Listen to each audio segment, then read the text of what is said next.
Hi, I'm James Brown and welcome to Pattern Designers. Hope you're having a great day wherever you are in the world.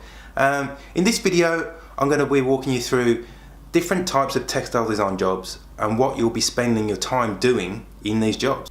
Be sure to stick around to the end to get our free How Much Can a Textile Designer Earn cheat sheet. 1.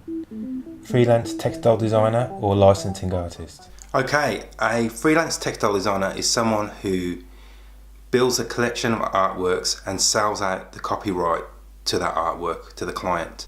A licensing artist is someone who builds a collection of artwork but licenses that artwork to the client. Both textile designers and licensing artists take on commissions from clients. The client will give them a brief and they'll work to that brief to supply them with the right artwork for the specific job. So what will you be doing? You'll spend about 30% of your time looking for work. You spend about 25% producing artwork. You spend about 20% doing trend research. You spend about 15% answering and communicating with clients. You spend about 5% on social media and about 5% on your website. 2. Full-time textile designer for a retailer. Retailers cover fashion for clothing and footwear, stationery, homewares and furniture. As a full-time textile designer for a retailer, you'll be working 9 to 5, 5 days a week and be getting paid weekly, fortnightly or monthly. So as a full-time textile designer for a retailer, you'll spend about 60% of your time producing artwork, 20% doing trend research, 10% in meetings and 10% emailing suppliers. 3.